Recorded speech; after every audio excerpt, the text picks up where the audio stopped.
अगर आप भी लेना चाहते हैं देश दुनिया की तमाम जानकारी तो आज ही सब्सक्राइब करें हमारे चैनल को। साथ ही नीचे दिए बेल आइकन को जरूर दबाएं ताकि हर अपडेट आप तक पहुंच सके। प्रभा साक्षी की 19वीं वर्षगांठ पर आयोजित वेबिनार में आप सभी महानुभावों का हृदय से स्वागत है। भगवान श्री गणेश को नमन करते हुए आज के कार्यक्रम की शुरुआत करते हैं। प्रतिवर्ष की भांति दीप प्रज्वलन का कार्यक्रम भले ना हो पा रहा हो, लेकिन भारतीय भाषाओं के विकास के लिए हमें सदैव प्रतिबद्ध रखने वाला दीप हमारे मन मस्तिष्क में सदैव प्रज्वलित है। 19 वर्ष पहले जब इंटरनेट पर हिंदी की मौजूदगी एक स्वप्न की भांति थी, उस समय श्री गौतम मुरारका जी ने हिंदी समाचार और विचार पोर्टल प्रभा साक्षी की स्थापना की और उत्तर प्रदेश के तत्कालीन मुख्यमंत्री श्री राजनाथ सिंह जी ने प्रभा साक्षी का शुभारंभ किया। यह भी सुखद संयोग ही है कि प्रभा साक्षी की स्थापना विजयादशमी के दिन हुई थी और आज 19वीं वर्षगांठ पर पंचांग के अनुसार सुबह तक दशमी थी। प्रभा साक्षी ने अपनी स्थापना के साथ ही न सिर्फ भाषाई आधार पर बढ़ती डिजिटल खाई को भरा, बल्कि अपनी तथ्यपरक खबरों और आलेखों से सदैव भ्रम के माहौल को खत्म करने का प्रयास किया है। प्रभा साक्षी ने हिंदी पाठकों को अपने आरंभ काल से हर तरह की जानकारी मुहैया कराने की कोशिश की है, चाहे वह समसामयिक और राजनीतिक विषयों पर विश्लेषण हो या फिर करियर व्यापार संबंधी तथ्यपरक सुझाव या फिर पर्यटन संस्कृति धर्म कला खान पान स्वास्थ्य संबंधी जानकारी हो या रिलेशनशिप से जुड़े मुद्दे हो या फिर ज्ञान विज्ञान खेल और साहित्य जगत से जुड़े नवीन घटनाक्रम। प्रभा साक्षी ने हर पहलू पर पहली और पैनी नजर रखते हुए इसे पाठकों तक तीव्र गति से पहुंचाया है। प्रभा साक्षी ने समय समय पर सामयिक मुद्दों को लेकर विशेष वेब पेजों के माध्यम से जानकारी विस्तृत तरीके से पाठकों तक पहुंचाई है। देश में लगे आपातकाल की वर्षगांठों की बात हो, हर साल पेश होने वाले आम बजट की बात हो, ओलंपिक खेलों की बात हो, क्रिकेट विश्व कप की बात हो, अन्ना आंदोलन की बात हो, 2004 से लेकर अब तक के लोकसभा चुनाव की बात हो, पाठकों ने सदा इन विशेष पेशकशों को सराहा है और हमारा मान बढ़ाया है। प्रभा साक्षी के साथ आरंभ काल से ही कई स्वतंत्र लेखकों का साथ बना रहा है। तेजी से बदलती दुनिया के साथ स्वयं में बदलाव लाना आपको नवीन बनाए रखता है और इसी क्रम में प्रभा साक्षी ने 2017 में गुजरात विधानसभा चुनाव के दौरान अपना यूट्यूब चैनल शुरू किया। गुजरात में की गई ग्राउंड रिपोर्टिंग ने प्रभा साक्षी को नई पहचान दिलाई और देखते ही देखते चैनल के दर्शकों की संख्या बढ़ने लगी।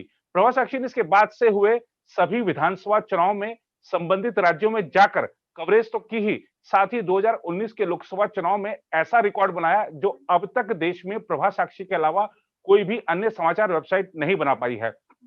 प्रभा साक्षी ने 400 से ज्यादा संसदीय क्षेत्रों में जाकर ग्राउंड रिपोर्टिंग की और जनता के वास्तविक मुद्दों को उठाया। प्रभा साक्षी डिजिटल विकास की इस यात्रा में खुद को पूरी तरह से अपडेटेड रखे हुए है। प्रभा साक्षी का मोबाइल ऐप एंड्रॉइड और आईओएस प्लेटफॉर्म पर तो उपलब्ध है ही, साथ ही कई न्यूज एग्रीगेटर्स पर भी प्रभा साक्षी की खबरें उपलब्ध हैं।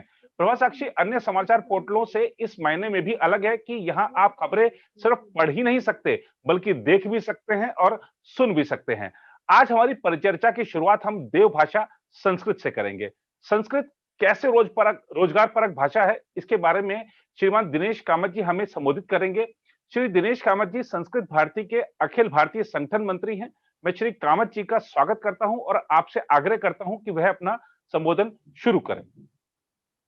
नमस्ते जी नमस्कार। अहम संस्कृत भारती संघटनस्य अखिल भारत संघटन मंत्री अस्मि। संस्कृतं भारतस्य भाषा, यथा तमिलनाडु की भाषा तमिल, गुजरातस्य भाषा गुजराती, बंगालस्य भाषा बंगाली, कश्मीरस्य कश्मीरी, उत्तर प्रदेश तथा भारतस्य भाषा तो संस्कृत भाषा।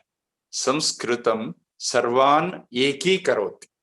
भारतस्य भावैक्यार्थं संस्कृत भाषा, यथा जर्मनी मध्ये जर्मन भाषा, फ्रांस मध्ये फ्रेंच भाषा, Russia Russian, China Chinese Mandarin भाषा, जापान जापानीज भाषा। भारतस्य भाषा एक राज्य विशिष्ट भाषा नास्ति, प्रांत विशिष्ट भाषा नास्ति, सर्व भाषा भाषी जनान् एकीकरोति, सर्व जाति जनान् एकीकरोति। इति कारणेन संस्कृतं भारतस्य भाषा। इसीलिए संस्कृत का पुनरुज्जीवन हो, ये लक्ष्य को लेकर संस्कृत भारती काम कर रही है और मैं उसका एक कार्यकर्ता हूं जी। हाँ, और संस्कृतम सरलम, लोगों के मन में क्लिष्टम कठिनम, संस्कृतम वर्ग विशिष्टम, ऐसे कई धारणाएं हैं। ऐसा नहीं है। अहम कदापि संस्कृतं जीवने न पठितवान्, विद्यालये महाविद्यालये न पठितवान्, केवलं श्रवणम भाषणम। जैसे बच्चे सीखते हैं वैसे संस्कृत भी सब लोग सीख सकते हैं, लाखों लोग सीख रहे हैं। और संस्कृत ज्ञान की भाषा है।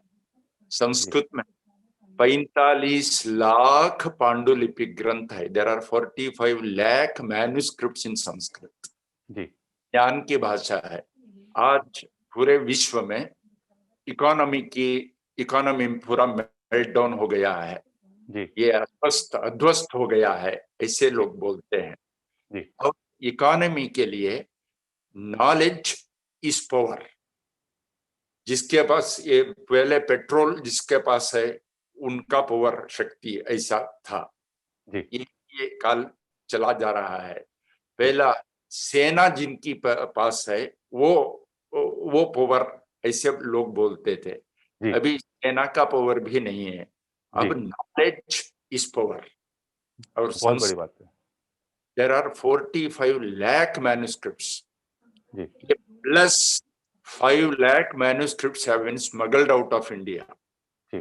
उनको विश्व के प्रमुख देशों में जैसे अमेरिका में, कनाडा में, यूके में, जर्मनी में, आयरलैंड में, फ्रांस में, चाइना में, जापान में, ऑस्ट्रेलिया में, ऐसे वहां यूनिवर्सिटीज में, म्यूजियम में, जैसे विश्व के ख्यातनाम यूनिवर्सिटीज हार्वर्ड में, ऑक्सफोर्ड में, कैम्ब्रिज में, बर्लिन यूनिवर्सिटी में, टोक्यो यूनिवर्सिटी में, बीजिंग में, ऐसे कई विश्वविद्यालयों में अभी संस्कृत पढ़ाया जा रहा है। You know, in 254 universities outside India, in 40 countries, all the G8 countries, G20 countries, G40 countries, इन सभी देशों में संस्कृत पढ़ाया जा रहा है। Because Sanskrit means knowledge. Knowledge क्या है? लोग बोलते हैं केवल ध्यान का नॉलेज है, आध्यात्म का नॉलेज है। संस्कृत में ध्यान का, आध्यात्म का, वेद, उपनिषद, दर्शन, शास्त्र ये है ही। इसके साथ साथ mathematics, astronomy, metallurgy, nano science, yoga, Ayurveda, Sanskrit में क्या नहीं है? आप संस्कृत सीखिए, आप अच्छे डॉक्टर बन सकते हैं आयुर्वेद के। Do you know the science of surgery? जी, 2500 साल पहले सुश्रुत ने लिख कर रखा है, वो ही अभी भी चल रहा है जी। ये सब कॉपी पेस्ट, कट पेस्ट ये लेकर अभी विश्व में ऐसे कई चीजें, मैथमेटिक्स में, फिजिक्स, ऐसे बॉटनी, ऐसे कई चीजें संस्कृत के ग्रंथ ऐसा है। आयुर्वेद केवल मनुष्यों के आयुर्वेद नहीं है, वृक्षायुर्वेद, पेड़ों के लिए आयुर्वेद, गजायुर्वेद, अश्वायुर्वेद, ऐसे आयुर्वेद के इतने ग्रंथ है। योग, नरेंद्र मोदी जी ने जब वो प्रधानमंत्री बने तब तक, प्रधानमंत्री बनने तक उनके बारे में क्या प्रचार चल रहा था? वो जननायक नहीं खलनायक है जी जी, गोता नरहंतक है, ऐसे सभी अपप्रचार किया जा रहा था जी। अब अमेरिका ने वीसा देने का मना किया था बराक ओबामा ने जी। जब वो प्रधानमंत्री बन गए तो he was the first world leader to invite Narendra Modi. और मोदी जब पहले बार अमेरिका गए, वो विश्व में he had no following। जी ऐसे स्थिति में यूएन के जनरल असेंबली में वो स्पीच करते हैं। जी उस स्पीच में वो बोलते हैं कि विश्व के कई समस्याओं का तनाव, जी विश्व में फैमिली अभी टूट रही है, परिवार टूट रहा है, जी और माता पिता से बच्चे रह नहीं सकते, माता पिता को वृद्धाश्रम ओल्ड एज होम भेज रहे हैं, जी भाई भाई मिलकर रह ही नहीं सकते।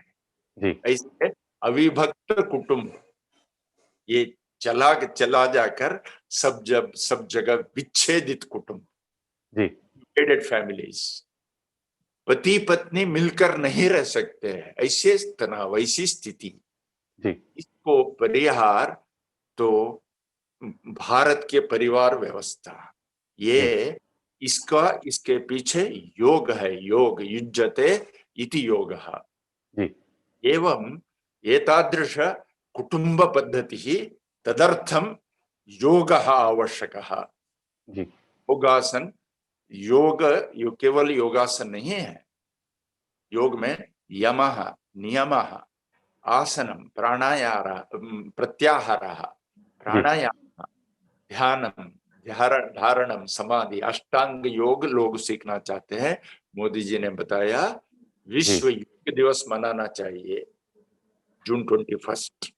जी तो पूरे विश्व के 174 देशों ने 174 कंट्रीज सेकेंडेड, जी नरेंद्र मोदी विश्व नायक बन गए, जी योग के कारण बन गए, जी उनके विचार के कारण बन गए।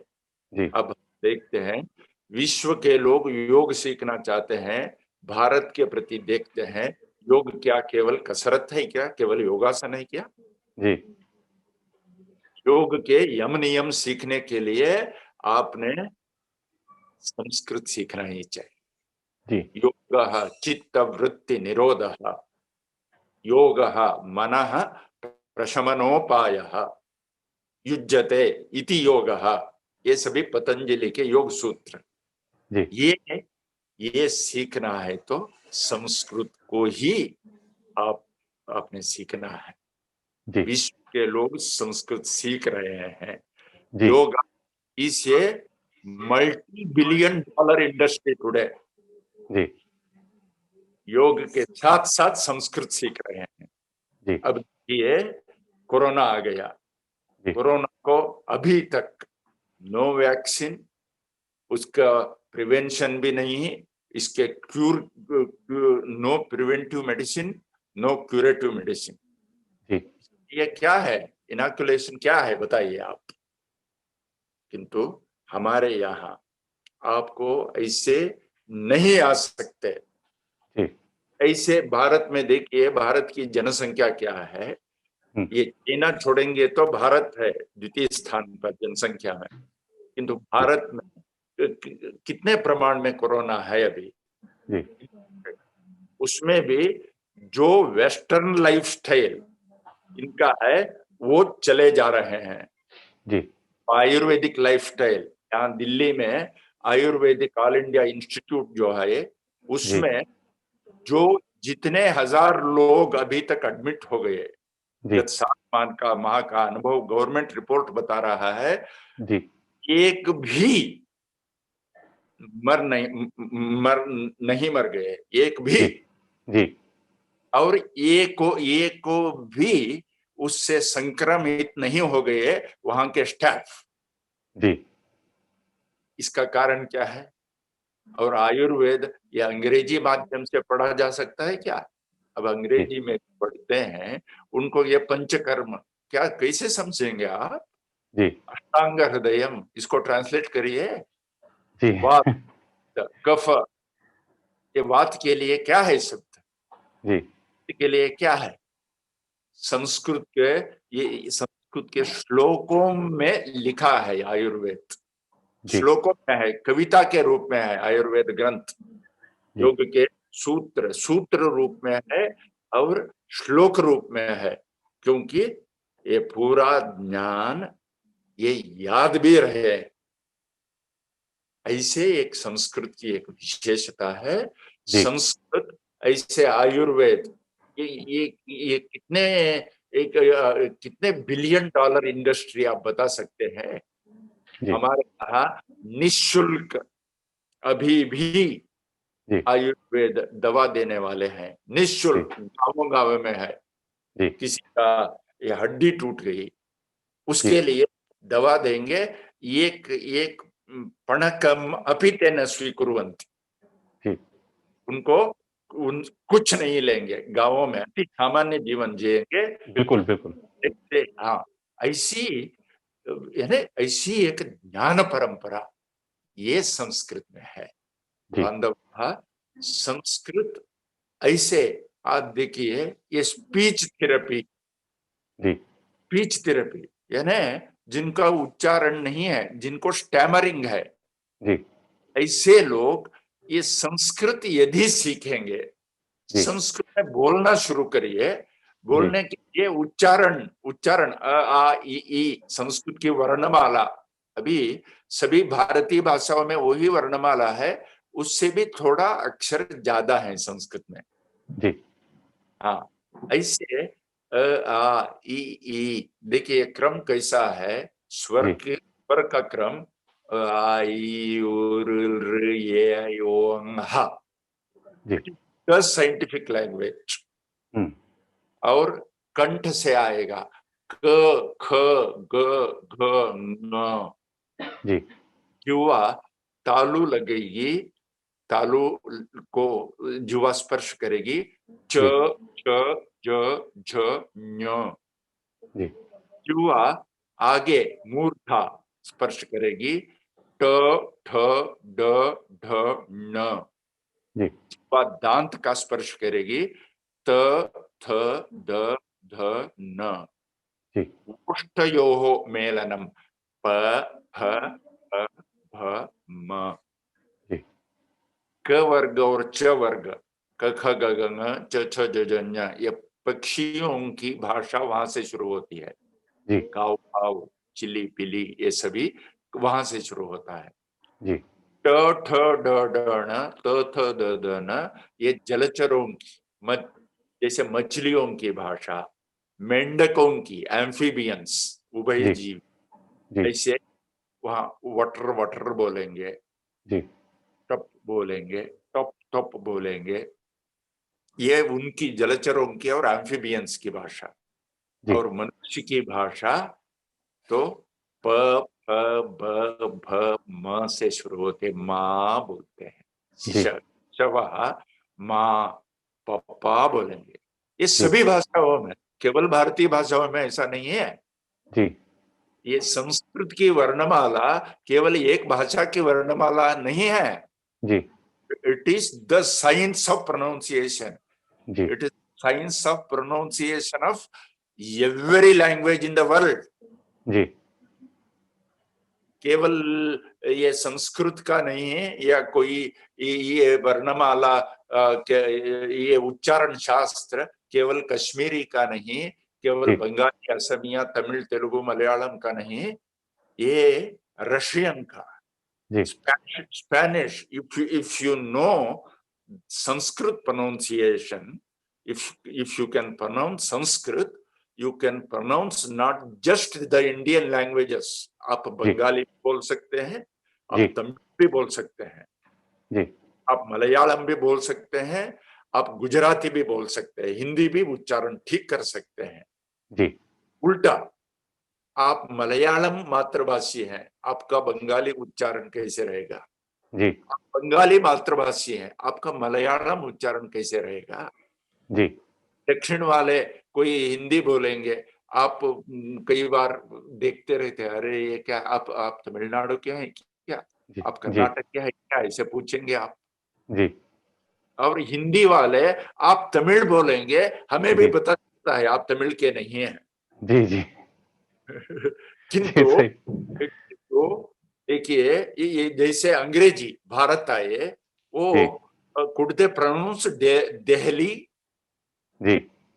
दिल्ली को उन्होंने दिल्ली बनाया, उसको हमने अंग्रेजी के प्रभाव से हमने दिल्ली बनाया। जी। उन्होंने तिरुवनंतपुरम, कैसा एक सुंदर नाम है, ये उच्चारण नहीं कर पाता, उन्होंने त्रिवेंद्रम बनाया। जी। पोर्चुगीज है ये पणजी, पणजी जी। पणजी को पंजिम बनाया। पंजिम बनाया। कैफे, कैफे अंग्रेजी में कैसे लिखेंगे आप? जी। उसको क्वेपेम्ब बनाया। जी। कोल्लम को क्विलॉन बनाया। जी। बेंगलुरु, बेंगलुरु ल ल यार लव श श स ह ल, जी। बेंगलुरु को बेंगलोर बनाया। जी। मैसूरू को मैसोर, मैसोर। जी। ये क्या स्थिति है भाषा में? You can not pronounce even the proper nouns. जी। जैसे नारायण, जी। नारायण नहीं है, नारायण। जी। बोलिए अंग्रेजी में, can you write it, can you pronounce it? जी। ऐसे ये प्रॉपर नाउन ही बदल गए। जी। पूरे पूरे पूरे विश्व की भाषाओं को बर्बाद कर दिया। जी।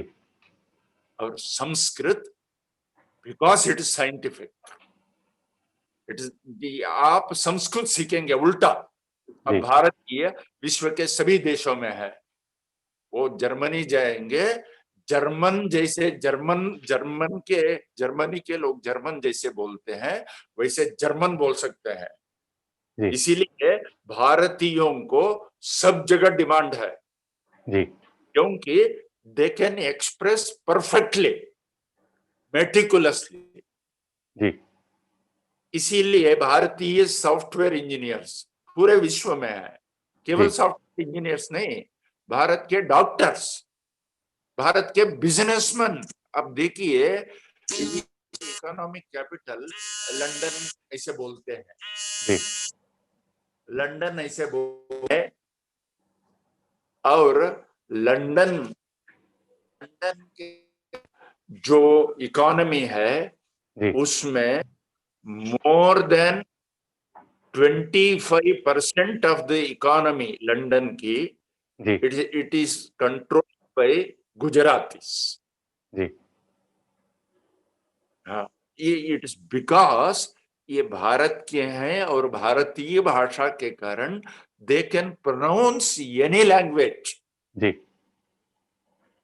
ये संस्कृत के कारण भारतीय भाषाओं का उच्चारण है।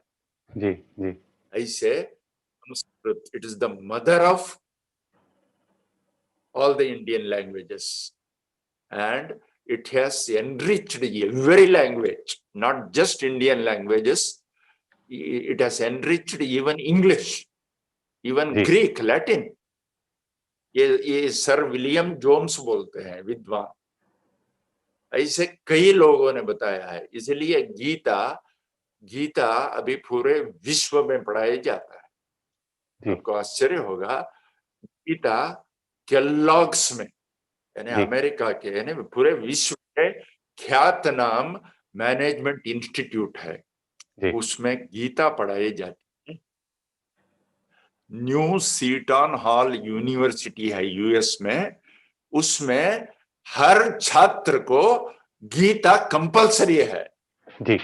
वो चाहे नैनो पढ़े, वो चाहे लॉ पढ़े, वो चाहे ये चार्टर्ड अकाउंटेंसी पढ़े, वो चाहे ह्यूमैनिटीज पढ़े, टेक्नोलॉजी पढ़े, सब लोग वो गीता सीखना अनिवार्य है। क्योंकि Gita management principles in Gita. No, I don't want Sanskrit, but I want Gita. ये कैसा होता है? इसीलिए संस्कृतम गीतायाः भाषा, संस्कृतम आयुर्वेदस्य भाषा, संस्कृतम योगस्य भाषा, संस्कृतम विज्ञानस्य भाषा, संस्कृतम ज्ञानस्य भाषा। MIT में मैं संस्कृत भारती का कार्य करता हूँ। MIT, Massachusetts institute of technology, वहां संस्कृत भारती के संस्कृत शिविर पॉपुलर हो गए हैं। क्रिश्चियन साइंस मॉनिटर पत्रिका लिखती है संस्कृत, वहां मैटी में संस्कृत को देखकर वहां वो हमारे वर्ग चल रहे थे, वर्ग के समापन कार्यक्रम में आए थे पत्रकार, उन्होंने लिखा Sanskrit Eeco around the globe.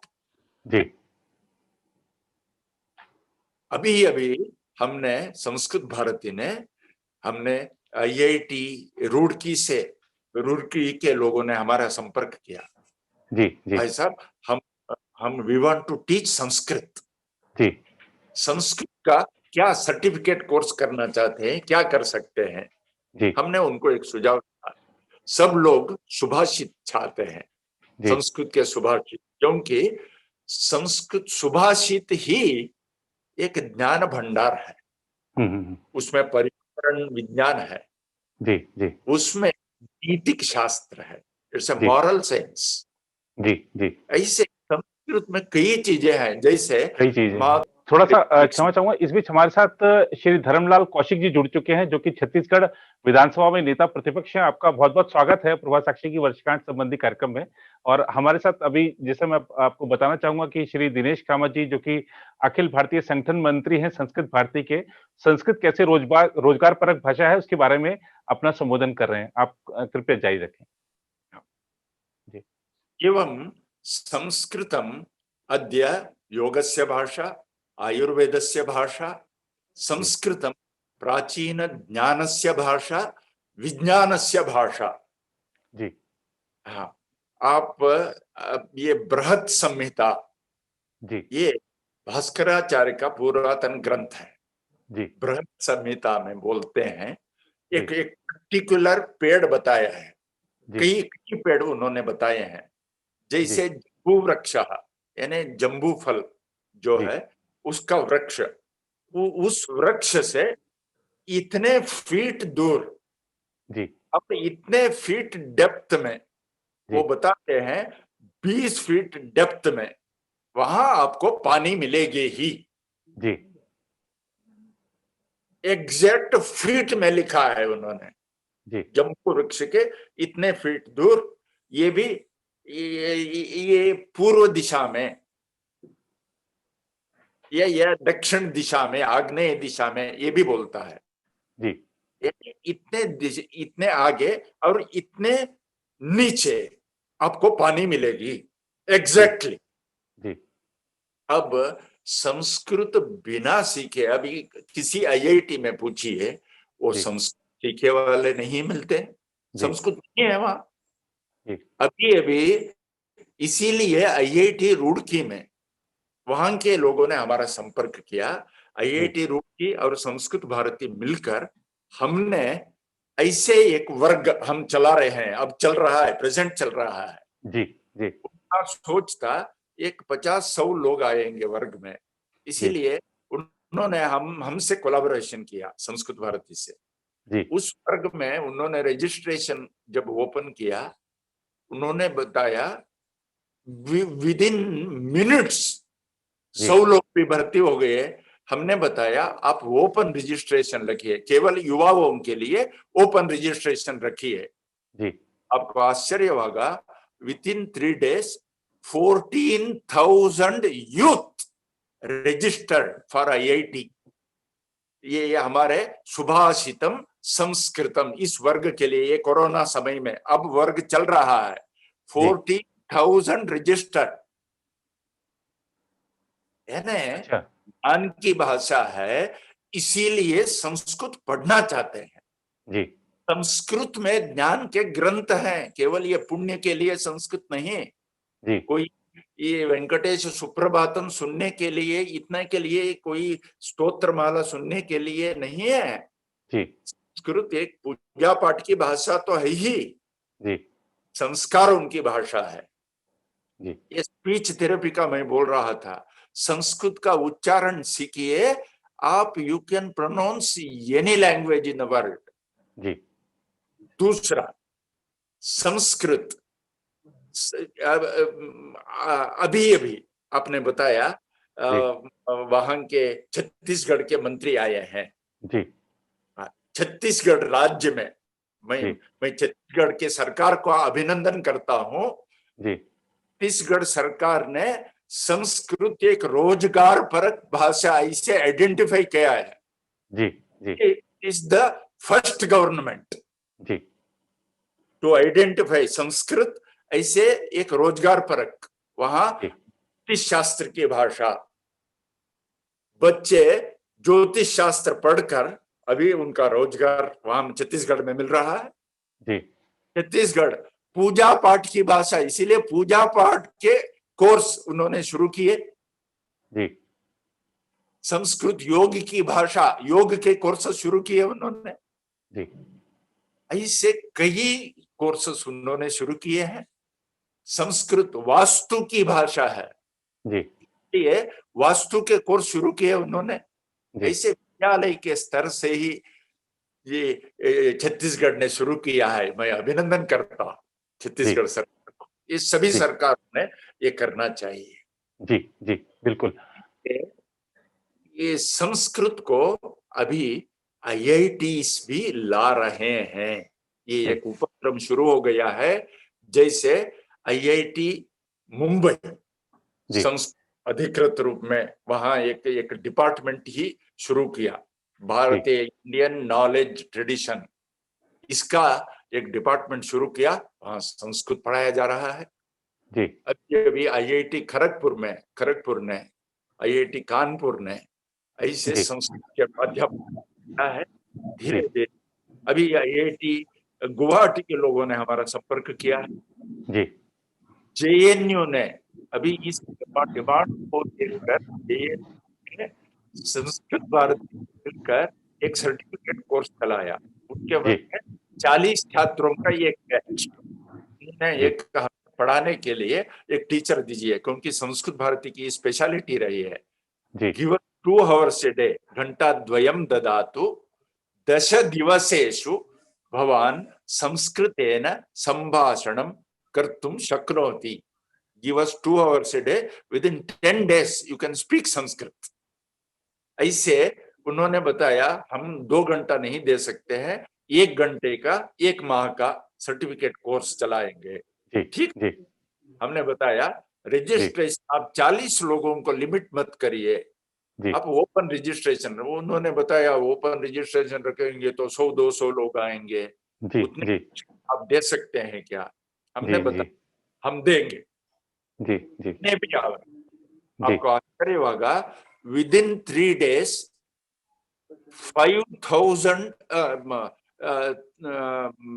3,200 लोग रजिस्टर्ड।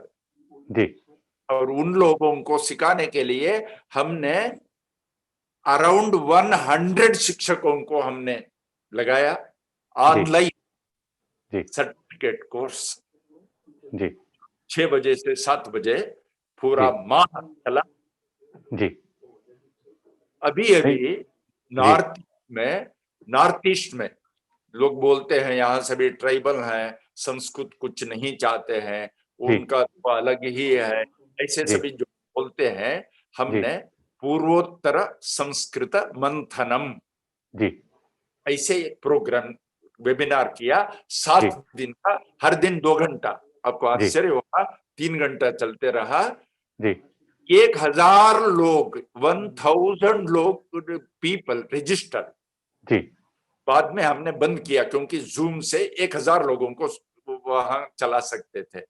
इसीलिए आपको आश्चर्य होगा, नॉर्थ ईस्ट के 8 यूनिवर्सिटी के वाइस चांसलर्स आए, कई सैकड़ों आए। काफी वाकई में आपने हायर एजुकेशन मिनिस्टर ने भाग लिया। ऐसे हमारा इतना संस्कृत भारत के रोजगार की भाषा तो ही के साथ साथ भारतीय संस्कृत की भी भाषा है। नहीं, वाकई आपने काफी विस्तृत तरीके से समझाया है कि कैसे संस्कृत भारतीय भाषा है, सभी भाषाओं को साथ लेकर चलती है रोजगार परक भाषा है। और हमारे पास अभी जो संदेश आया है, क्योंकि श्री धर्मलाल कौशिक जी को भाजपा विधायक दल की बैठक में भी जाना है, तो थोड़ा सा हम चाहेंगे कि धर्मलाल जी को बुलाना चाहेंगे।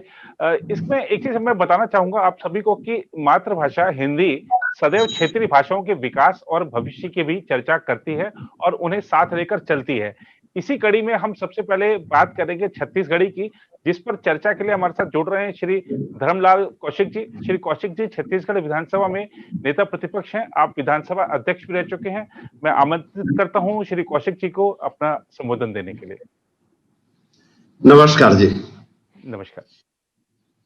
प्रभात साक्षी के प्रमुख हमारे सम्माननीय नीरज दुबे जी, और अभी जिनको हम सब लोग सुन रहे थे जी, नीरज कामत जी जी, इस वेबिनार में और भी हमारे जो सज्जन वृंद जुड़े हुए हैं, सभी को नमस्कार जी। सबसे पहले मैं बधाई देना चाहता हूं कि प्रभात साक्षी के 19वीं वर्षगांठ पर आपने जिस टॉपिक को लेकर के इस वेबिनार का आयोजन किया है जी, और इस आयोजन में दिन भर का ये कार्यक्रम है, हमारे वक्ता आएंगे, अपनी बात रखेंगे जी।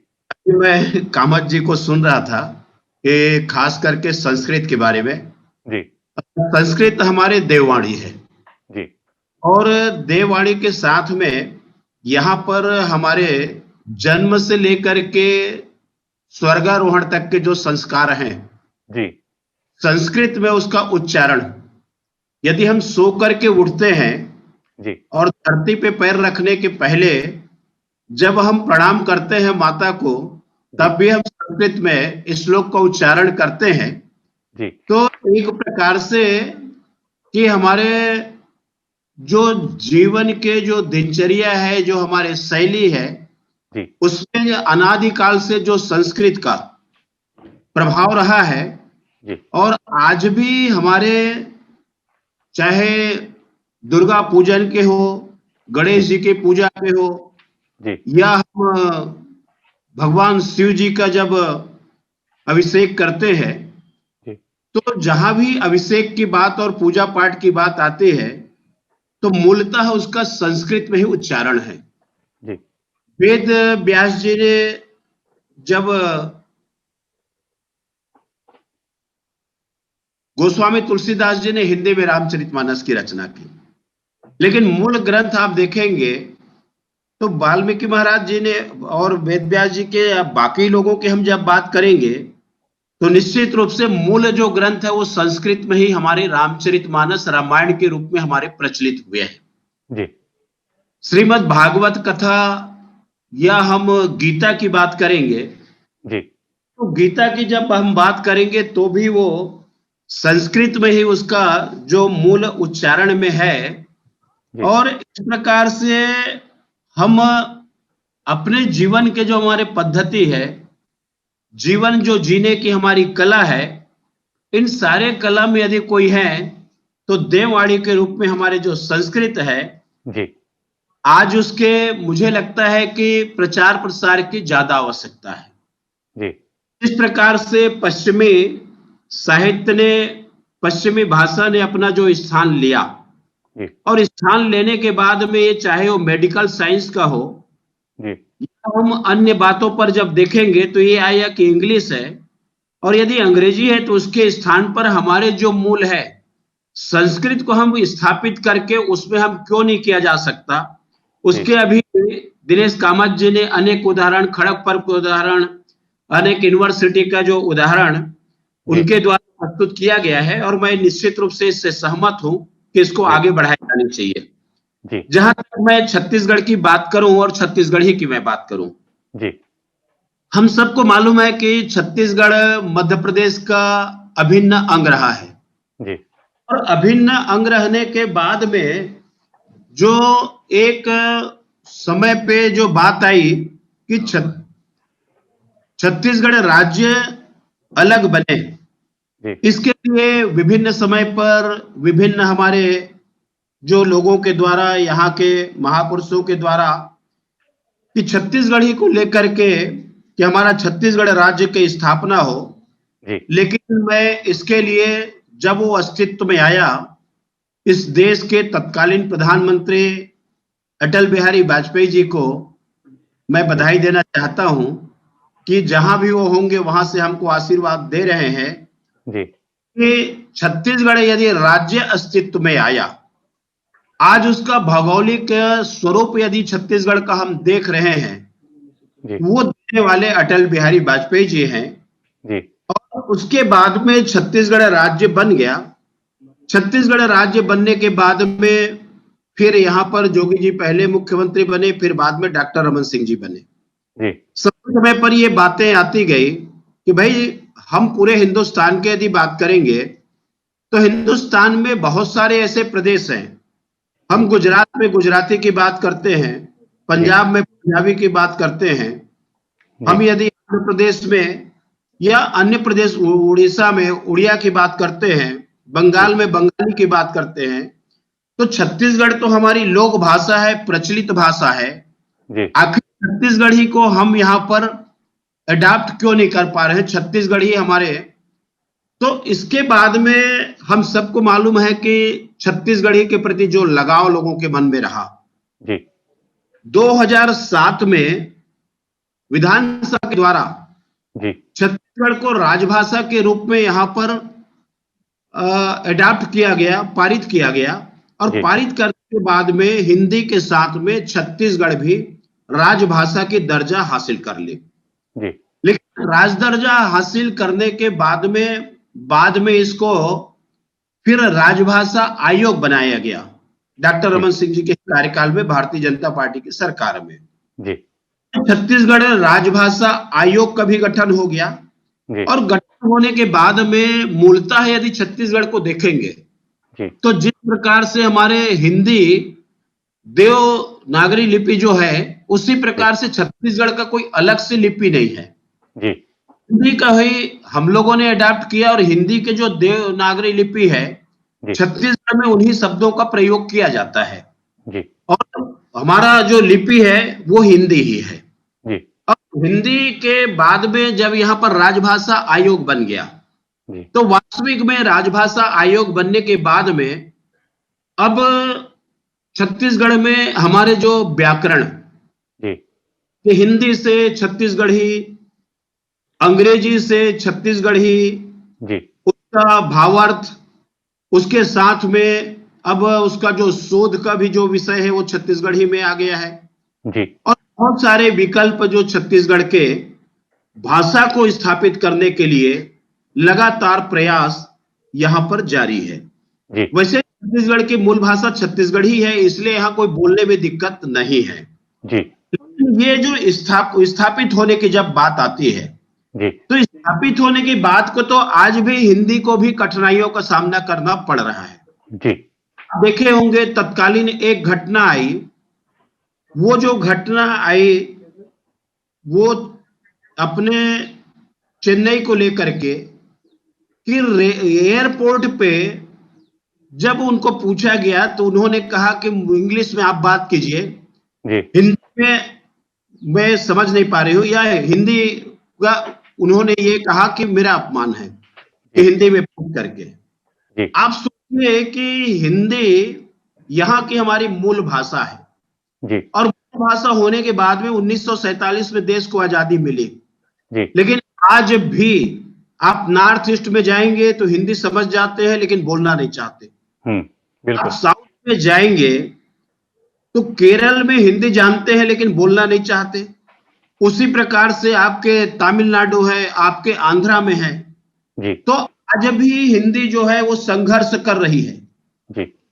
राष्ट्रीय भाषा है हमारे, उसको मान्यता मिल गई है, लेकिन उत्तर भारत में कहीं दिक्कत नहीं है, लेकिन दक्षिण भारत में दिक्कत है, नॉर्थ ईस्ट में दिक्कत है और इसके लिए लगातार संघर्ष जारी है। मुझे नहीं मालूम कि अपने राष्ट्रभाषा के प्रति लोगों के मन में स्वाभिमान होना चाहिए जी। लेकिन यहां पर स्वाभिमान के बजाय उनको लगता है कि अपमान है जी। वास्तविक में पूरे जो हिंदुस्तान में है, हिंदुस्तान मतलब हिंदी, और हिंदी का वहां पर किसी के मन में ये संकुचित भावना नहीं आनी चाहिए कि हिंदी के बोलने से हम छोटे हो जाएंगे जी। या इस मानसिकता को मुझे लगता है निकालना पड़ेगा। उसी प्रकार से जो छत्तीसगढ़ है जी। छत्तीसगढ़ में आज हमारे अधिकांश लोग छत्तीसगढ़ी बात करते हैं जी। और मैंने कहा कि छत्तीसगढ़ी हमारा एक ऐसा है कि पूरे छत्तीसगढ़ को जोड़ने के लिए यदि कोई कड़ी है तो हमारा छत्तीसगढ़ी भाषा है। तो सरलता के साथ में, सादगी के साथ में लोग अपने घर में यहां पर बात करते हैं जी। और यहां पर काम सरकारी भाषा तो बन गई जी। लेकिन आज भी कामकाज की भाषा नहीं बनी है कि जिस प्रकार से कार्यालय में उसकी उपयोग होना चाहिए, जिस प्रकार से उसका आम जो मंच है उसमें उपयोग होना चाहिए, कहीं ना कहीं कतराते हैं। तो राजभाषा बनने के बाद में भी राजभाषा बन गए लेकिन कामकाज की भाषा नहीं बने। जब तक कामकाज की भाषा नहीं बनेंगे तब तक ये हमको कचोटते रहेगा और हमारा ये प्रयास होगा कि हम उसको स्थापित करें जी। इसलिए उसमें अलग अलग विद्वान बहुत सारे हमारे कविता के माध्यम से अलग अलग ग्रंथ उसमें लिखे गए हैं। आज उसका अनुवाद करते जा रहे हैं। गीता है, आपका श्रीमद् भागवत है, रामचरितमानस है, छत्तीसगढ़ी में उसका अनुवाद भी किया जा रहा है। काव्य शैली में हमारे छत्तीसगढ़ के जो कवि हैं वो उसकी रचना कर रहे हैं और उसके साथ ही साथ में कि जिस प्रकार से हमारे लोक कलाकार हैं ये लोक कलाकार हमारे छत्तीसगढ़ को न केवल छत्तीसगढ़ के बल्कि छत्तीसगढ़ के बाहर भी इसकी लोकप्रियता को बनाने में अपनी अहम भूमिका के साथ में हमारे लगे हुए हैं जी। और उनके साथ साथ में जैसे अभी गूगल का है कि अब सर्च करने पर जो छत्तीसगढ़ी का जो शब्द है जी। तो इसको हम ग्लोबल स्तर पर कैसे पहुंचा सकते हैं, ये हमारा ग्लोबलाइज कैसे हो सकता है जी। उस दिशा में लगातार प्रयास जारी है। लेकिन मुझे लगता है कि जितना उसमें हम चर्चा करेंगे, जितनी बार हम उसमें आगे बढ़ेंगे, निश्चित रूप से स्थापित होगी। आज छत्तीसगढ़ में न केवल छत्तीसगढ़ के लोग हैं बल्कि भाई हमारा आप देखेंगे मिनी हिंदुस्तान है बिल्कुल कि पर आपके बिहार से लेकर के, बंगाल से लेकर के, साउथ से लेकर के वहां पर हमारे स्टील प्लांट में काम करने वाले आते हैं जी। हमारा जो कोरबा है लगभग मिनी भारत बनने जा रहा है कि सभी प्रकार के बोली और भाषा वाले हमारे बिलासपुर में रेलवे जोन है जहां पर आप अधिकांश बाहर के लोग मिलेंगे जी। लेकिन इनको यदि छत्तीसगढ़ी सिखाने का यदि किसी ने काम किया जी तो उसके लिए धन्यवाद देता हूं कि दूध वाले लोग हैं जो साइकिल में लेकर के दूध जाते हैं और पहुंचाते हैं उनके यहाँ। सब लोग हैं जो सब्जी वाले लोग हैं उनके यहाँ पहुंचाते हैं या बाजार में वो लोग आते हैं खरीदने के लिए जी। हमारे जो सर्वेंट है जो घर में जाकर के काम करते हैं जी। हमारा एक बड़ा माध्यम बना कि गैर छत्तीसगढ़ी को छत्तीसगढ़ी में स्थापित कैसे किया जाए जी। जी। तो आज जिस प्रकार से आसानी के साथ में छत्तीसगढ़ी की स्वीकार्यता मिली है इन लोगों की महत्वपूर्ण भूमिका रही है। बहुत बहुत बहुत बढ़िया। आपके माध्यम से मैं उनको धन्यवाद देना चाहूंगा। जी जी। समय में जिस प्रकार से कामकाज की भाषा बने हमने विधानसभा में जब विधानसभा अध्यक्ष था तो उस समय हमने पारित किया और पारित करने के बाद में विधानसभा में आप छत्तीसगढ़ी में प्रश्न पूछ सकते हैं, मंत्री छत्तीसगढ़ी में जवाब देंगे जी। हिंदी का छत्तीसगढ़ी में ट्रांसलेट और छत्तीसगढ़ी का हिंदी में ट्रांसलेट ये तो हम विधानसभा में कर लिया है और लगभग आज बहुत सारे लोग विधानसभा में छत्तीसगढ़ी में प्रश्न पूछते हैं जी। और प्रश्न पूछ करके उसका उत्तर पा जाते हैं। इसी प्रकार से लोकसभा में भी वहां के सूची में जोड़ा जाए और उसके लिए हमारे जो सांसद हैं वो लगातार आवाज उठा रहे हैं कि जिस प्रकार से अन्य भाषा को लोकसभा में पार्लियामेंट में उनको अनुमति मिली है, स्वीकार्यता मिली 8वीं अनुसूची में। हाँ 8वीं अनुसूची में, उसी प्रकार से छत्तीसगढ़ को भी, छत्तीसगढ़ी को भी लोकसभा में जोड़ी जाए 8वीं अनुसूची में और इसको मान्यता मिले जिससे वहां पर प्रचार प्रसार हो सके। और धीरे धीरे अब छत्तीसगढ़ राज्य बनने के बाद में जैसी हमारी छत्तीसगढ़ की पहचान बनी है वैसी हमारी छत्तीसगढ़ी भाषा की पहचान बनी है, वैसी हमारी छत्तीसगढ़ बोली की पहचान बनी है। और मुझे लगता है कि धीरे धीरे ये स्थापित होंगे। लेकिन मैं ये कह सकता हूं कि हिंदी से छत्तीसगढ़ी का कभी भी टकराहट नहीं होगी, बिल्कुल, क्योंकि हम लोग ये मानते हैं कि हिंदी हमारी मूल यदि माता है तो छत्तीसगढ़ी उसकी मौसी है, कि दोनों में बहुत समानता है। और इस समानता के साथ में कभी टकराहट की स्थिति नहीं आई है। जो अन्य प्रदेशों में लोकल उनका जो भाषा है उसके साथ में जो टकराहट की स्थिति आई है, यहां वो स्थिति कभी नहीं आएगी, बल्कि दोनों साथ साथ, जैसे गंगा और जमुना साथ साथ बह रही है, वैसे हिंदी और छत्तीसगढ़ी यहां पर साथ साथ उसका चलेगी और उसका संगम होगा। तो इसलिए यहाँ पर कोई दिक्कत नहीं आएगी। चूंकि मेरा कार्यक्रम है, आपने बहुत अच्छा विषय। नहीं, बस एक प्रश्न था आपसे अभी। दरअसल जैसा कि आपने कहा कि दूध वाले ने, सब्जी वाले ने सब कुछ सिखाया, जो आसपास जो आते हैं बाहर से लोग उनको छत्तीसगढ़ी सिखाते हैं। एक चीज और देखने को मिलती है कि अगर हम बंगाली भाषा की बात करते हैं, कोई पंजाबी है, तो अगर वो महानगरों में जाते हैं तो अपना का पूरा एक प्रभाव वहां पे जमा लेते हैं, अपना भी, अपनी भाषा का भी। छत्तीसगढ़ के लोग अभी ऐसा नहीं कर पा रहे हैं अगर हम महानगरों की बात करें तो। मैंने इस बात का उल्लेख किया कि वास्तविक जिस मंचों पर छत्तीसगढ़ी का उपयोग होना चाहिए और बाहर जाकर के अपने को, अपने मानसिकता और अपने स्वाभिमान को हमको रखना चाहिए कि हमको छत्तीसगढ़ी बोलने में कोई शर्मिंदगी नहीं, बल्कि हमारे लिए सम्मान की बात होनी चाहिए। क्योंकि पूरे हिंदुस्तान में, पूरे वर्ल्ड में आप देखेंगे, यदि माता है तो केवल भारत माता है, जो भारत माता की हम लोग जय कहते हैं। लेकिन पूरे देश में यदि देखेंगे तो महतारी है तो छत्तीसगढ़ महतारी है, जिसका हम जय बोलते हैं। भारत माता की जय और छत्तीसगढ़ महतारी की जय। तो यदि हमारी महतारी है और मातृभाषा हमारी है, मातृभूमि हमारी है, तो उसके प्रति गर्व होना चाहिए। इसलिए जो झिझक है ये समाप्त होनी चाहिए और आम मंचों में इसका उपयोग होना चाहिए। केवल राजभाषा नहीं बल्कि कामकाज की भाषा होनी चाहिए। तो निश्चित रूप से छत्तीसगढ़ी को न केवल हम लोग, बाकी लोग भी उसको सम्मान से देखेंगे और इसके लिए अभी उसमें बहुत काम करने की आवश्यकता है। और मुझे लगता है कि जिस प्रकार से लगातार उसमें अभी सुधार हो रहे हैं, आने वाले समय में हमारी गतिविधियां और बढ़ेगी और निश्चित रूप से छत्तीसगढ़ी को एक सम्मान जैसे भारत मां को मिला है, वैसे छत्तीसगढ़ महतारी के लोग स्वीकार करेंगे। बहुत बहुत सारगर्भित बातें कही आपने कौशिक जी, और मैं आपकी जानता हूं व्यस्तता, और ठीक है, आपको अभी अगला भी कार्यक्रम है आपका, और आपका बहुत बहुत धन्यवाद हमारे साथ जुड़ने के लिए। लेकिन कहूंगा कि आपने मुझे जोड़ा और ये अवसर आपने प्रदान किया है, उसके लिए मैं आपको धन्यवाद देता हूँ। जी, बहुत आभार आपका। कौशिक महोदय, भवता कृते मम अपि प्रणामाः दिनेश कामतस्य। जी, प्रणाम आपको, मैं पूरा सुन रहा था आपको। आपका सरकार जब था उस समय ये जो संस्कृत के रोजगार परक भाषा वो आई, और अभी का सरकार उसको आगे बढ़ा रही है। किंतु आपके सरकार, आप जब विधानसभा अध्यक्ष थे उस समय की सरकार ने, रमन सिंह सरकार ने वो योजना लाई। एक और एक वाक्य ये मुझे सबसे सर्वदा स्मरणे आगच्छति, छत्तीसगढ़िया सबसे बढ़िया। सबसे बढ़िया, छत्तीसगढ़ सबसे बढ़िया। जी, धन्यवाद आपका।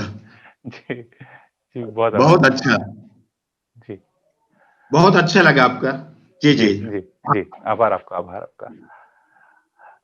कामत जी, एक सवाल आपसे है कि हम अपनी युवा पीढ़ी की बात करते हैं। आप लोगों ने बताया कि किस तरीके से आप लोग काम कर रहे हैं, बहुत सारे लोग जुड़ भी रहे हैं वेबिनारों के माध्यम से, अन्य समारोहों के माध्यम से। एक चीज देखने को मिलती है, जब विषय की बात आती है संस्कृत की, तो उसको अतिरिक्त विषय में एक तो रखा जाता है, दूसरा उसको बहुत ज्यादा रुचि नहीं दिखाते। अगर हम 6ठी 7वीं कक्षा के बाद की बात करें तो माता पिता भी नहीं प्रेरित करते कि आप संस्कृत में जाइए। एक इस मानसिकता को कैसे बदला जाए, इसके लिए क्या किया जाना चाहिए और आप लोग क्या कर रहे हैं इसके लिए? ये क्या हो गया भाई साहब, गत 70 साल में जो सरकारें आई, शिक्षा एक नेग्लेक्टेड विभाग बन गया।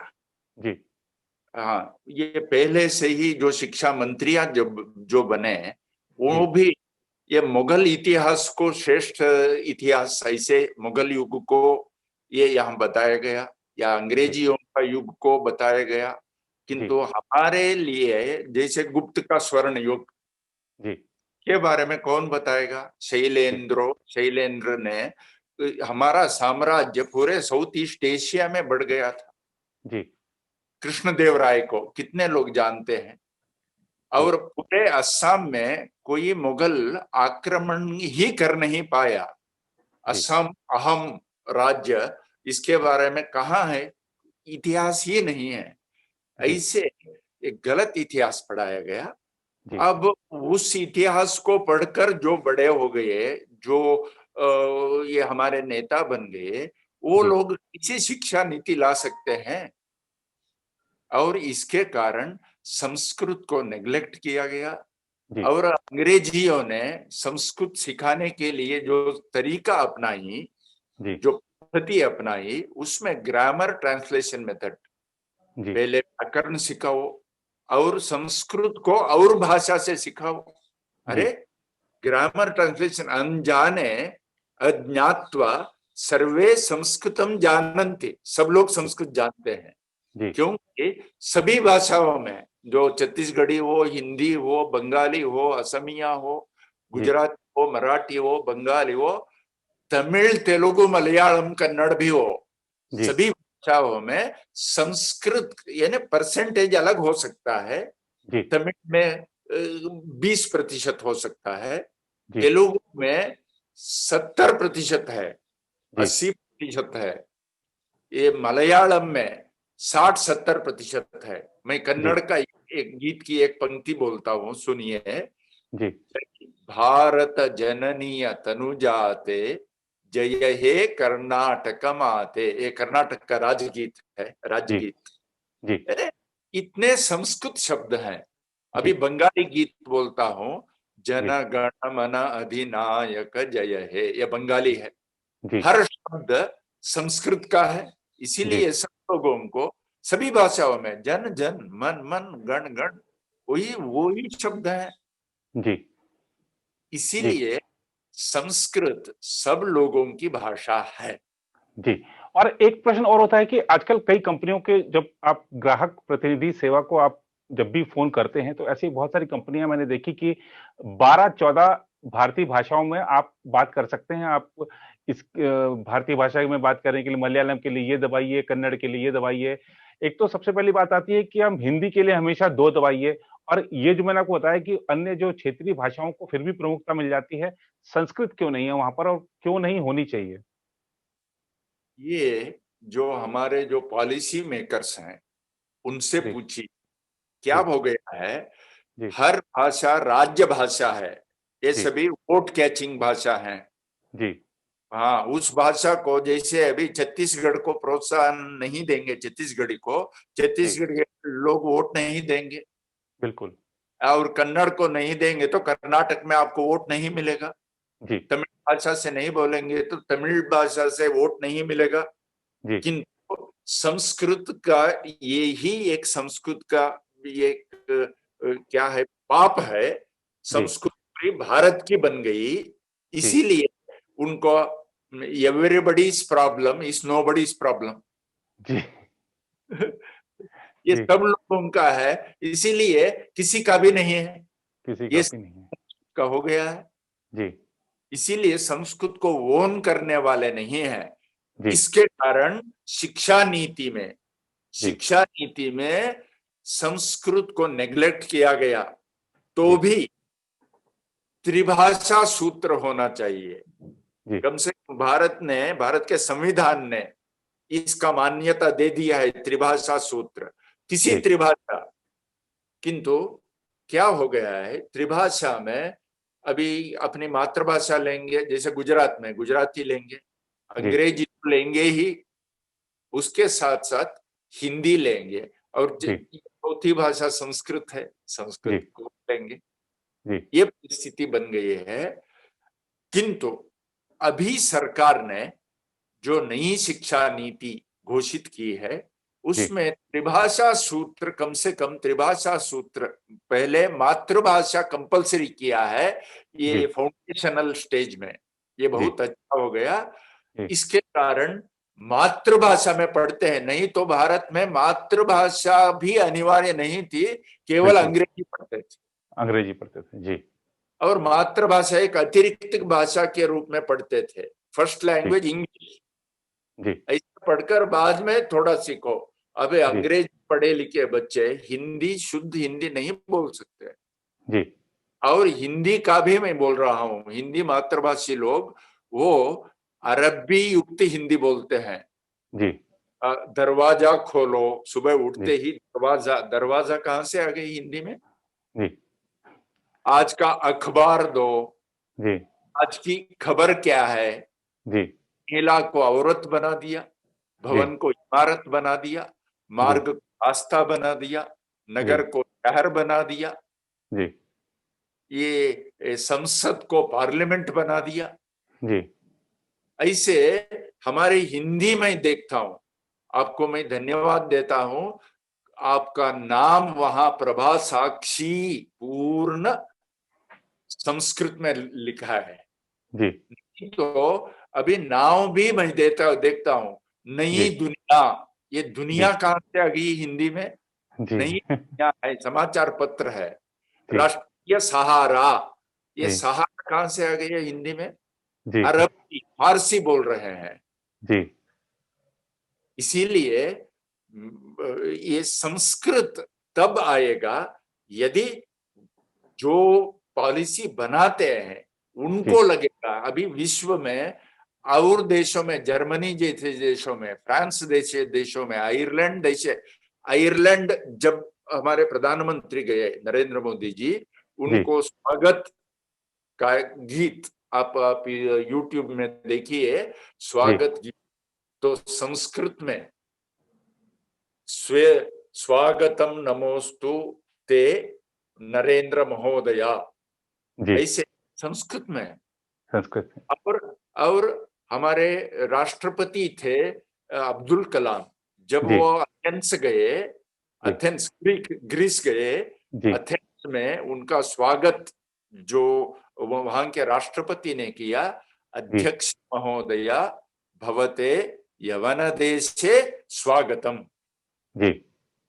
भोजन के समय में, भोजन कूट में जब भाषण था उनका, 12 मिनट के भाषण में 10 मिनट संस्कृत में बोले जी।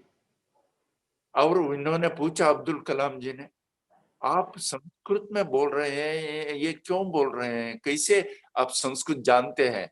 Even though I know Sanskrit but I can not speak in it, I can not converse in it, आप कैसे बोल रहे हैं, ऐसे पूछा। तब उन्होंने बताया संस्कृत में जर्मन भाषा पढ़ने के, ग्रीस ये एंशिएंट ग्रीक पढ़ने के लिए मैं जर्मनी गया था, it's a dead language ancient Greek, वहां जर्मनी गया था। जर्मनी में मेरे शिक्षिका ने बताया पहले संस्कृत सीखो, संस्कृत सीखोगे तो तुम easily you can follow German जी। इसीलिए मैंने 6 माह का संस्कृत का कोर्स किया है। I can read, right and speak, अहम लेखितुम पठितुम संभाषणम कर्तुम शक्नोमि संस्कृतेन।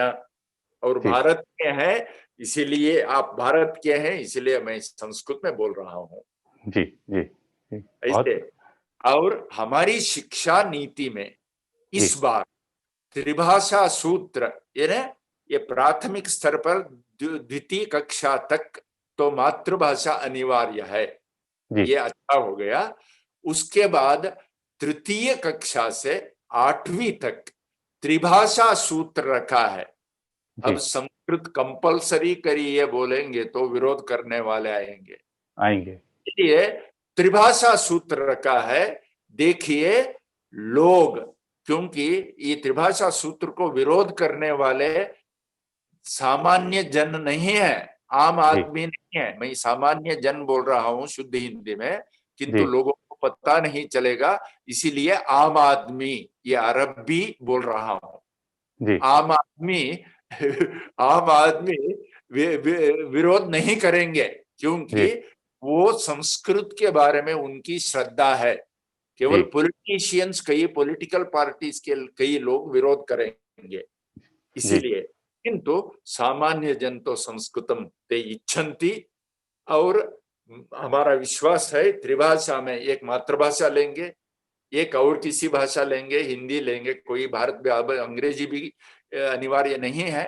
अंग्रेजी ज्यादा लोग ले सकते हैं, क्योंकि एक अंग्रेजी के बारे में एक ऐसे एक वायुमंडल बनाया है, इसीलिए अंग्रेजी ले सकते हैं, लीजिए।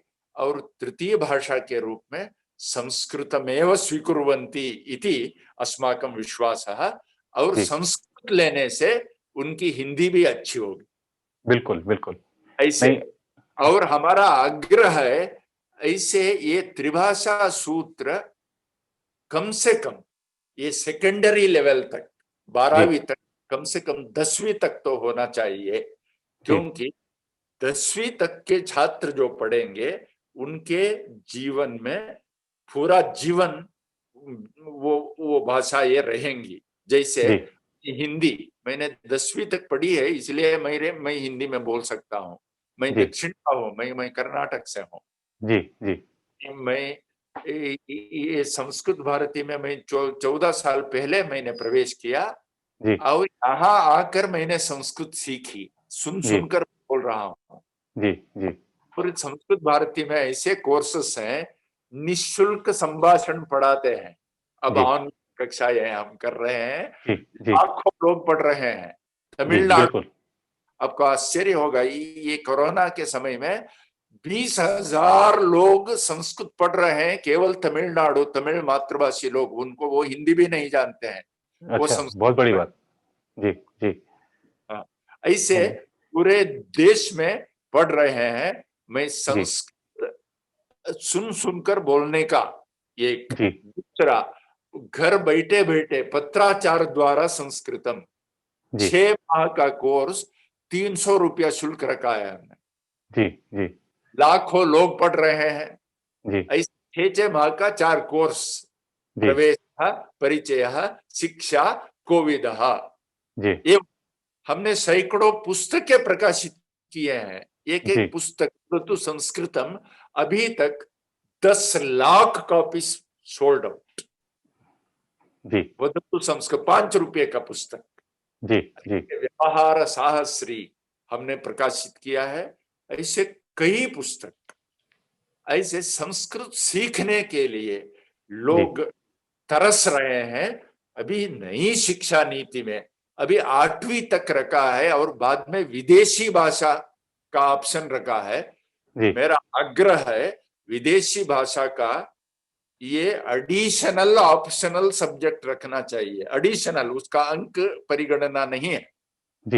आप चाहते हैं आप पढ़िए, आप जर्मनी जा रहे हैं जर्मन पढ़िए, ये विशेषतया ये डिग्री लेवल पर रखिए।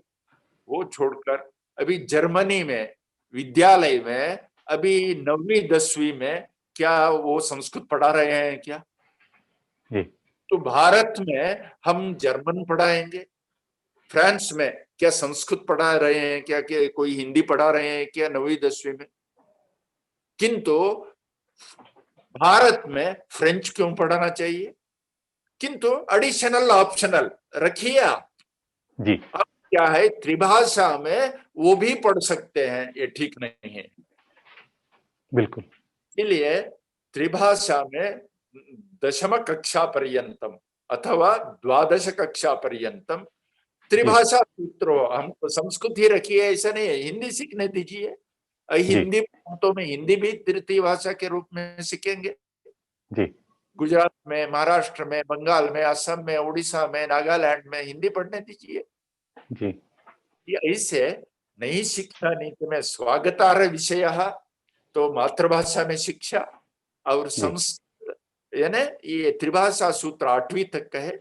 ये सेकेंडरी में भी ये त्रिभाषा सूत्र रहना चाहिए, और देशी भाषा का ऑप्शन नहीं रहना चाहिए, उसमें एडिशनल ऑप्शन रहना चाहिए। नहीं, बहुत बहुत धन्यवाद आपका कामत जी। आपकी जो आज की जो परिचर्चा रही उसमें आपने काफी सारगर्भित बातें कही हैं, सूत्र वाक्य दिए हैं, जीवन में सफलता के लिए संस्कृत के माध्यम से कैसे रोजगार परक भाषा है और बने और आगे बढ़े, इसके बारे में आपने मार्गदर्शन किया है। आज का ये कार्यक्रम हमें उम्मीद है कि हमारे सभी दर्शकों को पसंद आएगा और बहुत कुछ जानने समझने को मिलेगा। और इसी आज की जो परिचर्चा दिन भर की हमारी परिचर्चा है, अब 2 बजे हम जब मिलेंगे तो डिजिटल मीडिया पर बातचीत करेंगे, कैसे डिजिटल मीडिया एक सशक्त माध्यम भी है सूचनाओं के प्रसार का, लेकिन खतरा भी बहुत है। क्या खतरे हैं, क्या समाधान होगा, इस पर विस्तृत चर्चा करेंगे हमारे जो और पैनलिस्ट हैं उनके साथ में। तो आज की इस परिचर्चा में इतना ही। आप सबका जुड़ने के लिए बहुत बहुत धन्यवाद। नमस्ते। नमस्कार। नमस्ते।